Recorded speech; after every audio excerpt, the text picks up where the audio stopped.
Paulus yang mengatakan. Tapi kalau Yesus versinya beda. Jika engkau ingin memperoleh hidup, kata Yesus, maka engkau wajib hukumnya mengikuti ketetapan perintah-perintah Tuhan. Lalu bagaimana dengan Hasem, Tuhannya Abraham? Iya, kalau engkau ingin hidup, maka engkau harus berlaku setia terhadap aturanku, perintahku, ketetapan-ketetapanku. Nah sekarang silakan Anda pilih. Mau menjadi pengikut Paulus atau ingin menjadi pengikut Yesus? Silakan.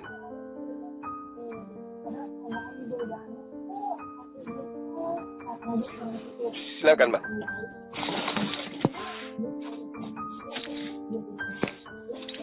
Oke, dengar ya? Ya, saya dengar. Begini, yang Anda tadi berkata-kata semua berdasarkan Alkitab. Anda berbicara yang kotor dalam Alkitab. Anda berbicara yang benar menunjukkan Alkitab juga. Seperti itu kan, Zuma? Iya, karena kalau saya menunjukkan Al-Quran, sudah pasti Anda nggak percaya. Sedangkan saya tunjukkan Bible, Anda pun nggak percaya. Apalagi Quran, kan gitu. Silakan. Jangan dulu. Tadi Anda membaca Alkitab dari Yohanes, dari semualah. Kira-kira dalam semuanya 80%, kalau saya dengar 80% berdasarkan Alkitab. Jadi dalam Kristen ini mungkin Anda menyalahkan Kristen, bukan Alkitab. Seperti itu, saudara. Jadi, betul. Alkitab itu mengajar kebenaran dan Kristen itu mengajar yang sesat, seperti itu, begitu kan? Ya. Jadi Alkitab ini siapa yang pegang sebenarnya? Rupa-rupanya Kristen kan, bukan Islam. Jadi begini. Oke, jadi orang-orang Kristen ini lebih tahu dan lebih matang daripada orang Islam yang lahir daripada Islam itu udah kurang matang. Salah. Tunggu. 15 detik tentang ungkapan Anda. Pahami. Kami umat Islam ketika menatap kitab Anda, kami menelaahnya dengan menggunakan akal. Kristen memegang kitabnya, tidur bersama kitabnya, makan minum bersama kitabnya, tapi yang ada di dalam benaknya adalah iman. Beda itu, beda. Kami menalarnya dengan akal, Anda memahaminya dengan iman. Itu beda. Laksana kita melihat es balok. Kami mengatakan dengan akal es balok ini pasti dingin. Tapi Anda mengimani es balok ini pasti panas. Beda. Pembuktiannya kemudian adalah kami yang benar. Es balok itu dingin. Siapa yang mengatakan kamu yang benar? Allah. Apakah Allah mengatakan kamu Islam yang benar? Tidak. Saya sajikan data. Dan Anda mengakui data itu dari Bible. Data itu saya urai. Dalil per dalil.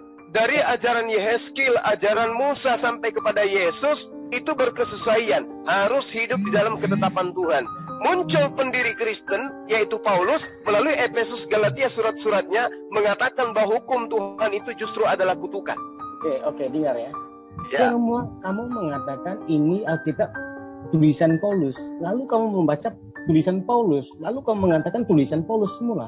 Begitu kan, macam mana kira-kira? Surah-surah Paulus adalah tulisan Paulus. Oke, yang Yohanes bukan? Itu adalah tulisan orang yang katanya konon namanya Yohanes. Meskipun Yohanes penulisnya bukanlah murid Yesus. Oke, kalau Matius bukan juga? Matius pun bukan Lewi. Dia bukan Lewi, dia bukan murid Yesus juga. Markus? Apalagi Markus, dia asisten Paulus di Antioquia bersama dengan Lukas. Petrus juga, Petrus murid Yesus, tapi namanya diambil di dalam penulisan 1 Petrus, 2 Petrus. Padahal isinya adalah muatan iman, doktrin, dan dogma Paulus. Oke, kira-kira yang Anda baca tadi siapa punya, dalam mana? Surat mana? Yohanes, Petrus, ke mana? Kira-kira kan kamu mengatakan tadi Paulus. Jadi kamu mengatakan dalam Yohanes, Petrus, Markus, Matius, tetapi kamu mengatakan semua Paulus. Jadi Anda membaca tadi adalah benar, membaca benar dalam Alkitab. Lalu yang kamu menyalahkan tadi dalam Alkitab juga seperti mana ini kalau begini? Jadi begini saudaraku. Begini, tolong berikan saya ruang untuk menjelaskan kebingungan Anda. Sekarang Anda baca sekarang Yohanes. Yang kamu mengatakan tadi Yohanes ayat yang ke-17. Oke, saya boleh bicara. Bisa jelaskan apa maksudnya? Yang tadi kamu berbicara sama dengan Naibaho ya. Saya akan menjelaskan tentang hal itu. Tadi saya mau masuk tapi saya lupa tekannya untuk memberi suara saya kepada kalian semua. Jadi Anda baca itu Yohanes 8 ayat yang ke-17 sampai ke-19. Nanti saya jelaskan apa maksud itu. Ya, maksudnya apa tuh? Anda mau lari dari topik ini kembali ke topik yang tadi? Saya sebelum ini mau menjelaskan, tetapi kamu lagi sama si Naibaho. Jadi Naibaho tadi dia tidak sampai lari kemana dan karena Anda telah melarikan kepada dia, lalu lain-lain. Nah, ini juga Anda alami sekarang. Ketika saya membuktikan poin-poin pengajaran Yesus, Yehezkiel, Musa bertentangan dengan ajaran Kristen, Anda juga ingin melarikan, layaknya beliau tadi melarikan juga gitu loh. Nah, inilah yang ditakuti oleh Rudi Yohanes. Oke, saya dengar ya. Saya baca ya. Yohanes 8 ayat yang ke-17 sampai ke-19 ya. Oke, judulnya Yesus cahaya bagi dunia. Di dalam ayat yang ke-12 Yesus berkata lagi kepada orang Farisi, akulah cahaya bagi dunia. Oke, stop ya. Akulah terang dunia ya. Terus berarti dia matahari. Nah, terus terangkan dunia. Oke. Jadi yang ayat yang ke-17 ya. Di dalam Taurat kamu tertulis. Di dalam Taurat kamu tertulis apabila dua orang saksi memberikan kesaksian yang sama. Ini ketika Harun dan juga Musa ya. Oke. Maka kesaksian mereka benar. Oke, itu maksud dia. Yesus berkata seperti itu. Oke. Ayat yang ke-18, aku memberi kesaksian tentang diriku sendiri dan Bapa yang mengutuskan aku. Oke, saya stop ya. Bapa yang mengutuskan aku. Artinya kira-kira ada dua ya dalam pandangan penafsiran Islam. Jadi ini bukan menunjukkan mereka itu terpisah, tetapi mengutuskan itu karena dalam kemanusiaan Yesus, karena Yesus memiliki dua pribadi. Begitu ya, oke? Saya lepas ya, terus. Ada lagi? Ya, ada apa? Ada lagi yang ingin Anda sampaikan? Dan Bapa yang mengutuskan aku, oke. Memberikan kesaksian tentang diriku, oke. Dan baca ayat yang 18 ya. Aku memberikan kesaksian tentang diriku sendiri dan Bapa yang mengutuskan aku memberikan kesaksian tentang diriku. Ini tentang diri Yesus ya. Oke. Bapa, ayat yang 19 ya. Lalu ditanyakan kepada Yesus, Bapamu itu di mana? Bapamu itu ada di mana? Itu murid-murid, kira-kira murid-murid ya. Lalu tanya mereka. Yesus menjawab, kamu tidak mengenal aku, kata Yesus. Kamu tidak mengenal aku ataupun Bapakku. Jika kamu mengenal aku, kamu pasti mengenal Bapakku juga. Artinya, Yesus membawa kepribadian Yesus di dunia itu adalah suci, hidup. Dialah yang sebenarnya datang daripada Allah. Firman yang datang kepada Allah mengambil natur manusia, menjadi manusia, lalu menyampaikan berita-berita tentang kehidupan itu. Bukan berita-berita tentang Allah. Ya. Berita tentang kehidupan keselamatan manusia itu. Maksudnya begini, tentang nabi-nabi tentang nabi-nabi ini. Wah, nabi kan utusan, nabi itu memang suci, begitu kan? Nah, bagaimana dengan Adam? Kan Nabi Adam juga jatuh dosa. Kenapa? Dosa itu membawa maut. Semua nabi-nabi mati dan tidak pernah bangkit. Nabi Abraham, Adam tidak pernah dikatakan, lalu Nabi Adam bangkit, hidup semua. Tapi 3 hari mati, lalu bangkit, lalu menampakkan wajahnya, tubuhnya begitu sempurna di hadapan pandangan mata-mata manusia. Begitu saudaraku. Jadi membezakan Yesus di antara nabi-nabi, nabi kok jatuh dosa, Nabi Adam. Kenapa jatuh dosa? Itu pertanyaan dia. Jadi jelas bahwa nabi itu bukan dikatakan oleh Allah, ini nabiku. Tetapi yang mengatakan nabi itu adalah saya dan Anda dan anak cucu dan cicit mengatakan, oh itu nabi kita. Ini dipanggil nenek moyang kita itu apa? Nabi. Nabi itu menunjukkan mereka lebih tahu daripada kita. Mereka duluan makan garam daripada kita. Maka disebut mereka itu adalah nabi. Dan Allah tidak pernah mengatakan ini nabiku. Begitu. Jadi perbezaan nabi di antara Yesus itu tidak sama. Karena nabi itu juga jatuh dosa. Mereka bertaubat, kecuali bertobat. Tetapi Yesus tidak pernah jatuh dosa di dunia. Lahir sampai mati. Tidak pernah jatuh dosa. Ini membuktikan bahwa akulah jalan dan kebenaran dalam hidup. Tidak ada seorang yang datang kepada Bapakku tanpa melalui aku. Kata Yesus sendiri. Oke, sampai di sini dahulu untuk perbicaraan saya. Dan disambung Zuma dengan Naibaho ya. Oke. Iya. Jadi gini.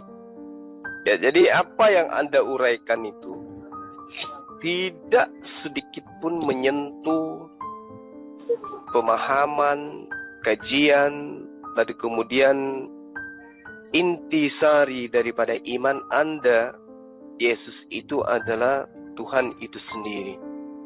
Tidak ada sama sekali. Data Anda tidak sajikan berdasarkan data-data Bible. Saya katakan kepada sahabat saya, dalam Yohanes 10 nomor 29, Yohanes 14 nomor 28, Yesus berkata, Yesus loh yang berkata, bukan aku, Yesus. Dan saya minta Anda percaya itu. Bapa lebih besar dari siapapun. Dan Bapa lebih besar dari aku, dari anak. Itu bukti bahwa Yesus dan Bapa itu ada dua. Bapa besar, Yesus kecil. Jadi itu tidak bisa dipungkiri. Kecuali Anda mematikan akal sehat Anda. Lalu kemudian 1 Timotius 6 nomor 16, Yohanes 4 nomor 24. Oke, saya tunggu, sabar. Jadi saya lupa nanti untuk berbicara ini. Oke, silakan. Oke, Bapa itu lebih besar daripada anak, kata Yesus kan? Iya. Bapa itu kalau dalam satu rumah memiliki ibu, bapak, kakak, anak, dan adik. Mana satu yang besar? Dan anak. Dan bapak kepada anak siapa lebih besar? Bapak atau anak? Pasti bapak. Ya, terus? Dia tidak mengatakan, aku ini sebagai anak kepada bapak. Begitu. Nama aku, bapak lebih besar daripada Yesus. Tidak, dia mengatakan, bapak lebih besar daripada anak. Jadi, pembawaan itu bermaksud bapak lebih tinggi daripada anak. Jadi, nah, sekarang yang bapak di situ siapa? Oke. Begini ya. Yang dimaksudkan bapak itu adalah Allah. Lalu yang disebutkan anak itu adalah manusia-manusia. Manusia-manusia. Begini, oke. Bapa itu adalah lebih mulia, lebih besar untuk dalam satu keluarga, begitu ya. Oke, dalam satu rumah kira-kira mama atau bapak yang besar? Pasti bapak. Iya. Makanya Yesus pun mengakui itu. Nah, sekarang Yesus ini bapak atau anak? Begini. Ketika Yesus berbicara seperti itu, di manakah keberadaan Yesus? Apakah dia jadi malaikat-malaikat, ataupun dia terbang-terbang, ataupun dia menghilang-hilang? Tidak kan? Tetapi dia berada di dalam kedudukan kemanusiaannya. Dalam manusia itu. Jadi diperendahkan seperti manusia. Saya dan Yesus adalah manusia yang sama kuku, tidak ada yang lebih dan tidak ada yang kurang. Itu maksud Yesus. Maka Yesus berkata di situ memang tepat, karena keberadaan Yesus di bumi bukan di surga. Ketika itu dia berbicara Bapa itu lebih besar. Dia menunjukkan kata-kata itu membawa kepada seluruh manusia supaya datang kepada Bapa itu. Bapa itu, siapakah itu? Allah. Allah yang di mana? Sekarang ini Bapa itu di mana? Di surga. Nah, Yesus di mana dia? Oke, Yesus di mana sekarang? Sekarang mau bertanya. Enggak, waktu Yesus mengatakan itu, Yesus di mana dia? Oke, di dunia. Nah, berarti Bapa itu bukan Yesus kan? Oke. Bapa itu bukan Yesus. Oke. Oke. Setuju enggak? Oke, dengar ya. Bapa yang di surga, dia katakan di situ, di surga itu bukan di langit-langit atas, tetapi surga itu di tempat hidup yang baru dan kekal. Maksudnya surga itu bukan di langit. Nggak ada surga di situ, Bang. Di situ bahasa Yunaninya uranion. Uranion itu artinya langit, bukan Faradeso. Langit itu bukan di langit yang biru ini. Langit itu tempat yang tinggi. Okay. Saudaraku, kalau semua kalimat, semua kata harus diasumsikan, inilah saya 1 level, 2 level, 3 level, 4 level di atas kalian. Karena saya memahami Bible berdasarkan akal. Saya tunjukkan tadi di awal. Saya katakan Yohanes 14 nomor 28, Yesus mengatakan sebab Bapa lebih besar daripada aku. Bagaimana kemudian Anda mengurai bahwa Yesus itu adalah Bapa itu sendiri? Coba. Oke, saya mengatakan ya, Bapa yang ada di surga itu lebih besar daripada Yesus ketika di dunia, ya begitu kan? Oke, Bapa yang lebih besar begitu yang lain. Bapa yang lebih besar itu adalah lebih tinggi daripada Yesus ketika di dunia. Oke, sekarang ini saya bertanya, di manakah Yesus sekarang ini? Di surga. Surga itu tempat orang hidup. Bukan tempat perang. Oke. Bapa yang ada di surga itu bernama siapa? Yang duduk di surga siapa? Tunggu dulu. Sekarang begini, tidak begitu cara berpikirnya. Itu doktrin namanya, itu dogma dan itu pembodohan. Sekarang begini. Dengar dulu. Sabar. Ketika Yesus berkata kepada pengikutnya, sebab Bapa lebih besar daripada aku, di situ ada berapa Tuhan di situ? Ada berapa oknum di situ maksud saya? Begini ya. Di sini ya. Dia sedang mengatakan merendahkan diri. Nah, tuh. Pada saat dia merendahkan diri, Bapa tetap aja ada di langit. Bapa tetap aja lebih besar daripada dia.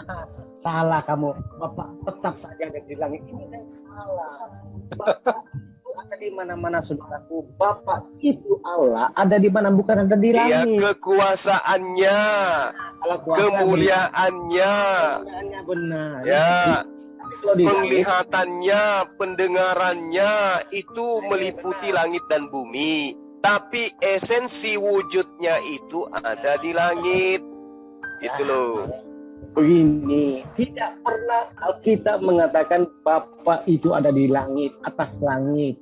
Tidak ada. Oh, gimana sih? Doktrin. Maka ini wanes dikatakan oleh saya. Loh. Jadi, kalau Bapa itu hanya ada di langit, kan tidak artinya tidak ada di mana-mana. Ya? Loh. Yang dikatakan Bapa itu segala rumah dan tidak bisa diperkatakan oleh manusia. Itu maksudnya. Jadi Allah itu ada di mana? Bapa itu siapa? Allah. Allah itu ada di mana? Di mana-mana dan tidak. Jadi apa maksudnya itu? Allah ada di mana-mana, Tuhan Anda ada di mana? Maksudnya kayak mana? Oke. Allah ada di mana-mana, di dalam manapun alam semesta, di luar alam semesta dia ada di mana? Itu dia meliputi kekuasaannya. Kekuasaannya meliputi langit dan bumi. Tetapi Allah itu yang tidak bisa ada di mana? Anda tahu? Ya. Sekarang Anda macam mana kalau begitu? Kalau Allah yang tidak bisa berbuat apa-apa di mana? Saya belum. Dengar dulu. Jangan Anda kemudian menjajakan doktrin sama saya. Di dalam Yesaya 57 nomor 15, Yesaya 26 nomor 4 sampai nomor 5, Mazmur 92 nomor 9, Mazmur 92 nomor 8.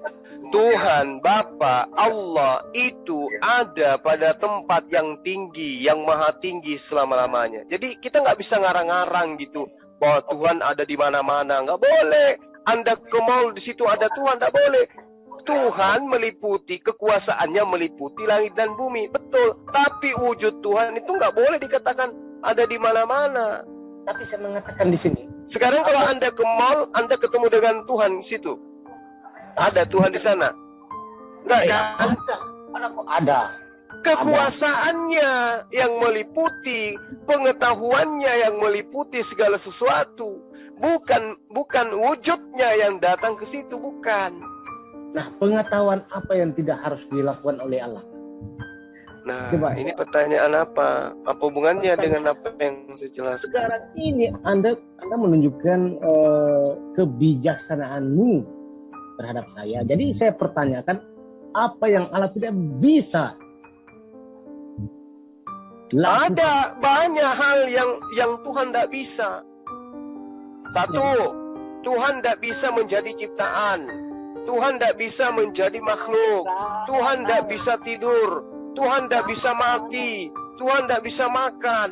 Itu Tuhan. Kalau yang bisa melakukan itu semua atau yang bisa mengalami itu semua, itu bukan Tuhan, tapi makhluk. Wah, ini salah ya. Salah, saudara. Kok salah? Tidak. Jadi Okay. Tuhan tidak bisa mati. Hanya ada di dalam ajaran pagan Tuhannya mati. Nah, ini perkataan-perkataan yang tidak cukup. Nah sekarang apakah Anda ingin mengatakan bahwa Tuhan itu bisa mati? Tuhan itu bisa mati? Tuhan itu bisa enggak Tuhan itu mati menurut Anda? Kalau saya kira Tuhan itu bisa mati, saudara. Bisa mati, tetapi mati itu apa? Dia bisa hidup. Tuhan boleh mati, tetapi kalau dia tidak mati. Di mana dalilnya? Saya minta dalil dulu. Untuk membuktikan bahwa Anda bukan pengikut Yesus, tolong tunjukkan kepada saya dalilnya Tuhan itu bisa mati. Di mana? Saya akan kasih beritahu ya. Apakah makan ini berdosa? Tidak, kan Tuhan gimana? Bisa. Apa hubungannya lagi? Oke. Tuhan bisa makan. Ya, makan itu bukan dosa. Apa yang saya kasih jelas ya, terus terang ya. Supaya jelas ya, sepedek cerita ya. Tuhan tidak bisa lakukan kejahatan. Nah, ataupun dosa. Tuhan tidak boleh buat dosa. Kita tadi yang kita bahas tadi itu Tuhan bisa mati gitu. Mati kan masalah kalau bagi Allah. Kalau dia mati ya dia hidup. Tuhan tidak bisa makan. Apa karena Tuhan Anda ada 3, mati 1, masih ada cadangan 2 gitu? Nah, ini salah kamu. Jadi kamu itu. Nah, terus kalau Tuhan mati, siapa yang menjaga alam semesta ini? Tuhan mati bisa bangkit. Tuhan bisa makan. Loh, makan itu dosa. Ya. Oke, Tuhan. Di mana itu ajarannya Tuhan bisa mati? Itu di mana dalilnya Tuhan bisa mati? Kira-kira kan dia punya apa kepercayaan Allah itu bagaimana? Oke, Tuhan tidak bisa tidur. Tidak bisa tidur, dia bisa. Bisa tidur. Loh, Tuhan bisa tidur? Oke. Bisa. Kalau Tuhan yang maha kuasa tidur, berarti sudah kehilangan kemahakuasaannya. Dan kalau ada pribadi yang tidur, itu bukan Tuhan, tapi makhluk yang dianggap Tuhan. Jangan gara-gara Yesus tidur, lantas Anda mengatakan Tuhan itu bisa tidur. Dengar ya. Anda pikir tidur itu Tuhan tidak tahu. Seperti itu. Anda mengatakan Anda secara pikiran Anda itu kondisi tidur itu orang kelelahan karena keterbatasan biologis, karena ketidakmampuan kemudian fisik melawan rasa ngantuk, kemudian tidur. Kalau Tuhan tidak bisa dihinggapi sifat kayak begitu. Tuhan bisa rehat. Tuhan tidak Gimana? Tuhan bisa rehat. Oh gimana? Hari yang Tuhan ketujuh. bisa istirahat maksudnya. Nah itu justru itu yang jadi masalah. Kalau dia istirahat hari ketujuh, berarti alam semesta ini pernah kemudian tanpa deteksi Tuhan. Ingat, di dalam kitab Anda, di Amsal diterangkan bahwa sehari bagi Tuhan itu 1000 tahun bagi manusia. Berarti 1000 tahun Tuhan Anda tanpa kemudian patroli mengenai kehidupan di alam semesta ini. Anda mengatakan salah. Padahal hari ketujuh Tuhan Anda istirahat. Tuhan beristirahat bukan Benar nggak? Bukan dia macam si manusia ya. Tuhan istirahat berhenti mencipta, bukan berhenti terus lalu tidur, beristirahat tidur. Ini kan tafsiran manusia. Manusia itu mengatakan kalau istirahat itu maksudnya tidur, bukan. Maksudnya Lalu coba Anda urai, maksudnya apa itu? istirahat. Tuhan istirahat pada hari ketujuh. Beristirahat Ya. Tuhan mencipta. Pada hari ketujuh. Berhenti. Nah, di situ dia berhenti. Ketika Tuhan istirahat hari ketujuh, lalu kemudian kapan kemudian dia bangun atau dia bangkit dari istirahatnya? Kan salah kamu. Nah, di sini kamu salah. Lah, Ya. buktinya hari ketujuh itu kan kalau kita hitung sesuai dengan kitab Anda 1000 tahun. Oke. Nah, alam semesta ini anak keturunan Adam itu sudah jutaan tahun usianya, ya kan gitu, bukan lagi 1000 tahun. Nah, yang menciptakan makhluk-makhluk belakangan ini siapa? Oke, dengar ya. Tidak, Anda tuh tidak perlu 1000 tahun, beribu-ribu tahun ya. Oke. Di dalam kitab Perjanjian Lama itu tertulis di hari ketujuh Allah beristirahat. Nah, di sini kamu Hari ke-8? jangan dulu sambung. Jadi orang-orang Islam ini tidak bisa menafsir ataupun mengerti tentang Alkitab. Maka Ya perkataan sudah, kalau begitu silakan Anda menafsirkan. Kayak mana tafsirannya? tafsiran dia seperti hari yang ketujuh lalu Allah beristirahat. Beristirahat itu bermaksud tidur seperti orang Islam mengatakan Allah itu tidur kok gitu kan. Tetapi beristirahat itu berhenti mencipta. Lalu dia berhenti mencipta segala yang diciptanya. Lalu dia berfirman, dia menyempurnakan segala ciptaannya, menyempurnakan artinya manusia diciptanya yang paling terakhir, diciptakan sempurna, tidak lagi dicipta seterusnya. Lalu Islam mengatakan Yesus juga dicipta, Anda juga dicipta, ini dicipta. Ini bukan Allah, ini Allah yang berhala. Ya, Allah sudah menyempurnakan, artinya sempurnalah manusia di hari yang ketujuh ketika ia beristirahat lalu menyempurnakan berdoa dan menyempurnakan ciptanya. Maka manusia tidak diulang-ulang untuk diciptakan. Ini salah kaprah di dalam pengertian penafsiran dalam Islam. Allah mencipta sekaligus lahirkan. Kita sudah terlalu jauh ini. Sudah terlalu jauh. Kita kembali tadi. Yang mana yang lebih besar, anak atau bapak? Situ. Anak atau bapak, mana yang lebih besar? Gitu kan. Waduh. Ya. Jadi kira-kira itu di ujungnya itu kira-kira anak.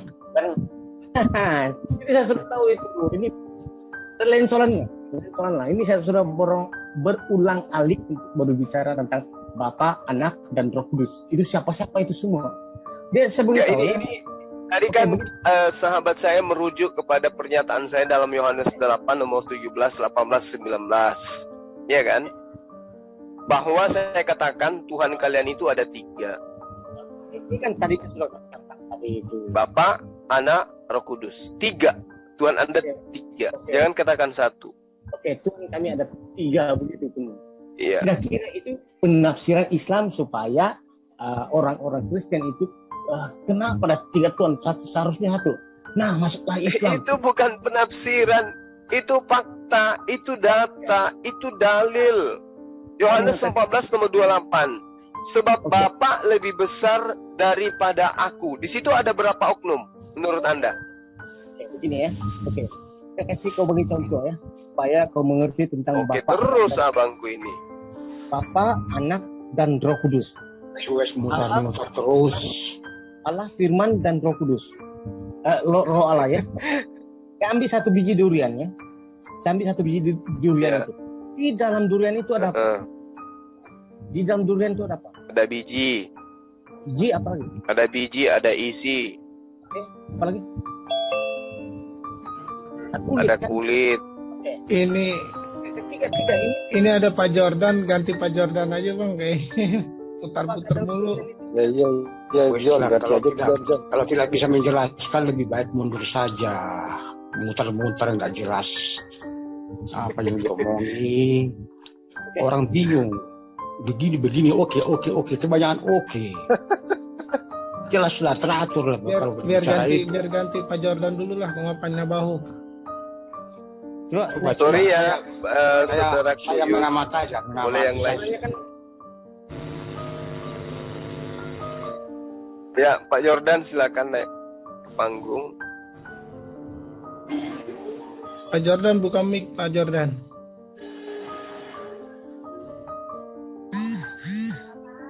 Iya.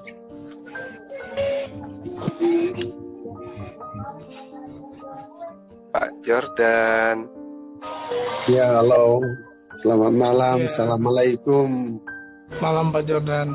Malam. Waalaikum. Silakan Pak. Apa yang Anda ingin sampaikan malam ini? Silakan. Di sini ada teman-teman Muslim yang mungkin bisa menanggapi. Silakan. Hanya nyimak aja, Pak. Silahkan. Oh iya. Yang lain? Saya aja ya. Boleh. Jadi gini, pertama-tama orang Islam harus bisa membedakan dulu bahwa Isa Al-Masih bukanlah Yesus gitu. Suaranya mendengung itu Ndika. Nah, itu kenapa berbeda? Halo? Ya, Isa Al-Masih bukan Yesus. Ya, terus. Isa Al-Masih itu adalah Yesus palsu. Kenapa palsu? Karena Isa Al-Masih itu diambil dari Muhammad dari Injil palsu. Dari kitab Apokrifa itu. Nah, inilah yang berarti Anda tunggu. Berarti Anda menuduh bahwa Nabi Muhammad SAW itu pernah belajar Injil gitu. Zuma ini. Iya. Yang saat itu ketika Muhammad di saat itu, Anda menuduh sudah ada bahwa Rasulullah mengambil dari Injil palsu. Berarti Anda pernah melihat atau membaca Rasulullah Muhammad SAW pernah belajar Injil gitu. Ya. Karena Muhammad mengetahui dari bidat-bidat yang saat itu juga eksis di tanah Arab. Ya, jadi saat itu di mana Anda bisa mengetahui itu? Coba jangan asal menuduh. Anda harus memberikan bukti. Kenapa Isa Al-Masih beda dengan Yesus? Siapa tokoh-tokoh yang mengajarkan Injil palsu kepada Rasulullah? Karena Muhammad mengambil dari Injil palsu yang saat ini sudah ada di tanah Arab. Ini kan Anda menuduh. Anda menuduh. Makanya. Oke, Anda mengatakan fakta. Nah, siapa tokoh yang mengajarkan baginda Injil palsu? Coba siapa tokohnya? Ya saat itu kan memang seperti Khadijah istrinya Muhammad kan itu Kristen bidat ataupun Waroka itu kan juga bidat. Oh, apa kitabnya Khadijah? Apa kitabnya Khadijah? Dari situlah Muhammad mengetahui. Kitabnya Khadijah ini apa? Nah, kitabnya Siti Khadijah ini apa? dari Injil palsu itu. Mereka percaya Injil palsu. Injil itu, palsu yang ya. mana? Sehingga, Injil palsu yang mana? Injil Thomas, Injil Maria Magdalena. Makanya Dari mana Anda tahu bahwa makanya- itu Injil palsu? Makanya kita Saya tanya dulu. Dari misalnya mana Mas- Anda misalnya tahu kita- bahwa kita- Injil Thomas itu palsu? Dari mana Anda tahu? itu palsu karena ada kriterianya. Itu tidak sesuai dengan yang asli. Yang asli adalah yang dibuat oleh para Yang Yang dibuat oleh bagaimana Anda bisa mendudukkan yang asli dengan yang palsu? Apa metode saya penelitiannya kasih apa? tahu ya. Ini Ya. Injil asli adalah pertama ditulis sendiri oleh murid langsung Tuhan Yesus. Siapa Atau murid Yesus yang menulis langsung? Coba. Kamu diam dulu. Jadi ada Enggak, tiga hal. kamu jangan Kamu membawa jangan- berita kamu jangan bohong di sini. Pertama, Siapa di ditulis empat langsung oleh murid penulis Tuhan Yesus. kitabmu ini yang murid langsung Yesus siapa? Kamu saja selesai ya. Kamu diam dulu. Jadi ada tiga hal. Pertama, ditulis langsung oleh murid Tuhan Yesus seperti Injil Yohanes ataupun Oke, Injil Matius. Lukas ini murid yang langsung Yesus. Lukas, Kamu diam dulu. jangan bawa informasi bohong di sini. Lukas ini murid langsungnya Yesus. Dengar. Lukas ini murid langsungnya Yesus. Saya mengatakan apa tadi? Saya bilang Saya tanya sama murid Yesus itu Thomas. Nah sekarang Lukas ini juga murid Yesus.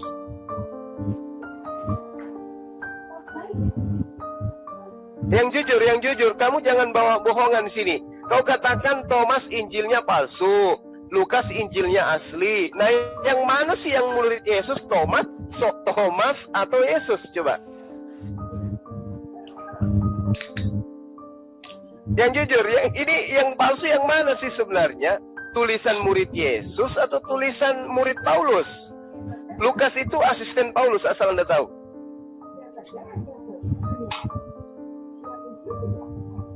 Ayo jawab. Cuma kalau mau berbicara itu biarlah orang. Nggak bisa. Dengar.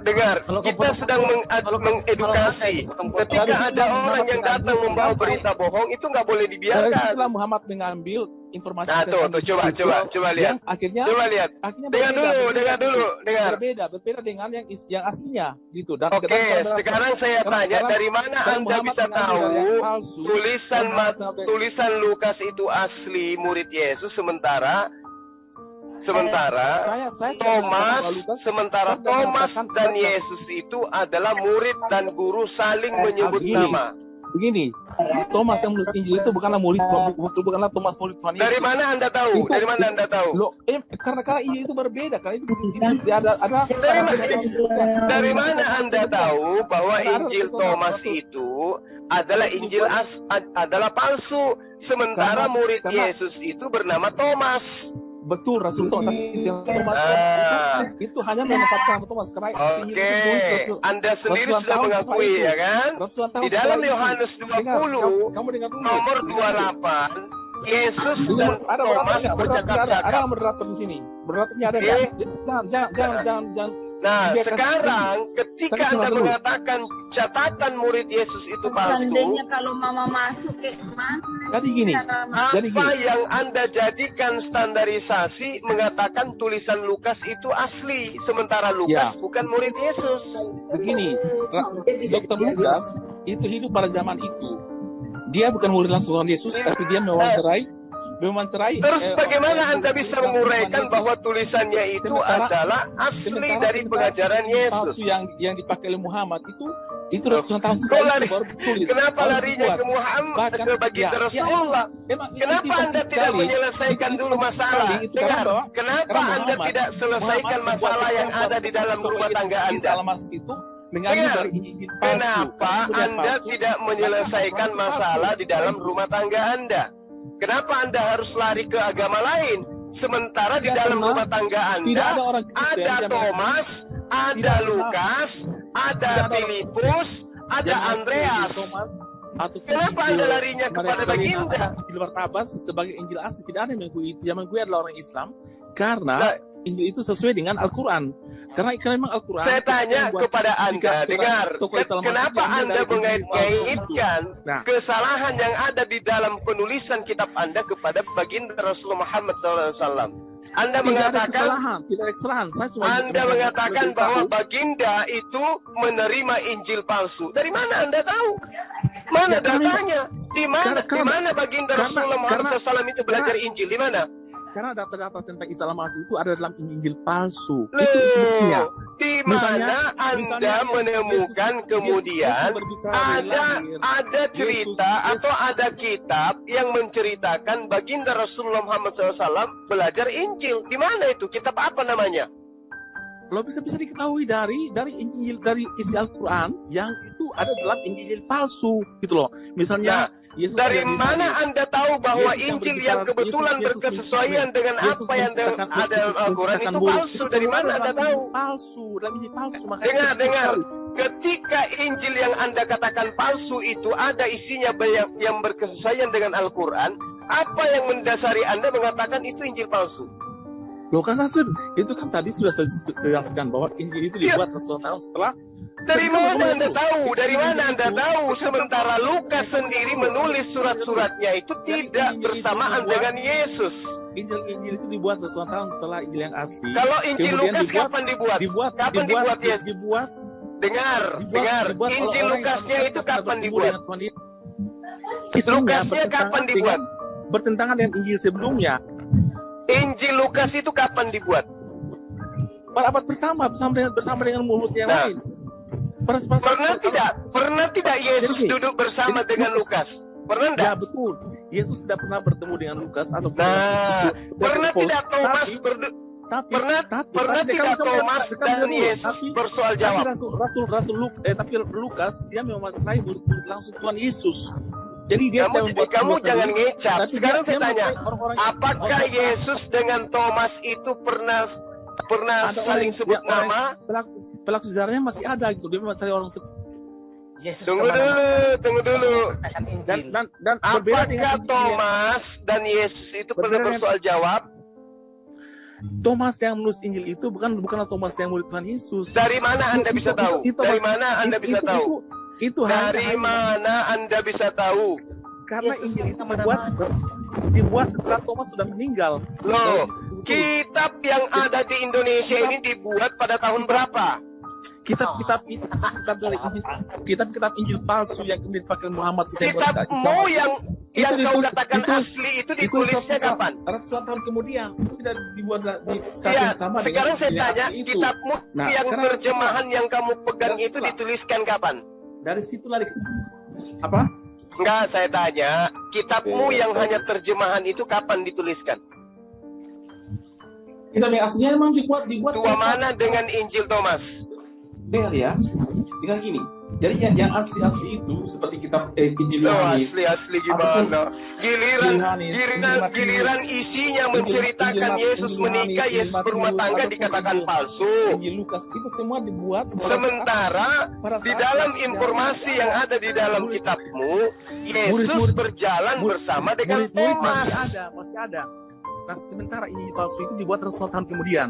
Nah, Injil palsu itu saat itu juga eksis di tanah Arab pada saat zaman Muhammad mengetahui dari Kristen saat itu sudah ada juga di tanah Arab Kristen bidat, dan setelah Muhammad mengambil informasi tentang Yesus Kristus. Makanya informasi tentang Yesus dengan Islam itu berbeda. Karena apa? Karena Muhammad mengambil Injil palsu. Kalau semuanya palsu, maka Al-Quran itu palsu. Nuduh palsu, nuduh baginda belajar Injil. Terlalu banyak makan pantat babi kamu. Makanya kurangi nyembah manusia. Menuduh sesuatu itu harus berdasarkan bukti. Jangan karena Al-Quran isinya berkesesuaian dengan Injil yang tidak kau imani, kau katakan Injil palsu. Di mana dikatakan Injil palsu? Di mana? Kapan baginda belajar Injil? Di kitab mana kau temukan bahwa baginda Rasulullah Muhammad SAW duduk bersama mengkaji Injil Thomas? Di mana itu? Oh, kan sudah ada saat itu. Emang sudah ada kan? Di Arab kan sudah eksis. Jangan kikik begitu dong. Masa dikik dari tadi? Kalau kamu belajar sopan memberikan sebuah materi, kayak seperti saya. Ketika saya katakan Yesus itu manusia, saya kasih data, saya kasih bukti. Kamu menuduh baginda mengutip Injil palsu. Di mana itu? Di kitab mana itu tertulis baginda belajar Injil? Termasuk misalnya Kalau cuma modal bicara saja, semua juga bisa. Burung beo juga bisa. Yang saya tanya samamu, di kitab mana tertulis baginda Rasul Muhammad SAW belajar Injil? Kita maksud tapi Di kitab mana? Kami punya Sirah Nabawiyah, kami punya Bukhari, kami punya Muslim. Di mana kitab-kitab apa yang menceritakan baginda belajar Injil? Kalau kagak jelas itu mah Ustaz, ngomongnya ngawur. kalau nggak ada gambar suara Gitu. Nah, Ngomong aja enggak. Katanya Injil Thomas itu belakangan. Nah sekarang saya tanya, Injil yang kau pegang, yang kau pelototin itu tua mana dengan Injil Thomas? Oke, masuk sini. Tahu. Ya, saya mau bertanya ini ya. Ada noise. Saya mau bertanya. Ada yang noise ribut kali. Oh. Nah, sebenarnya itu Injil itu apa itu? noise katanya. Oke, Berbicara tentang Injil. Itu pertanyaan saya. Apa yang bisa jawab? Apa itu Injil? apa maksud?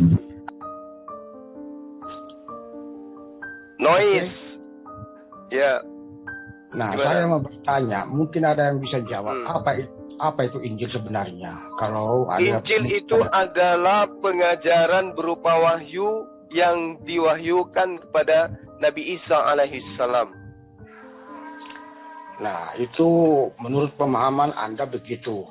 Tetapi Ya, saya karena memang kata Injil cuma ada di Al-Quran. iya, tetapi Injil itu sebenarnya hanya ada satu, yaitu Apa tuh?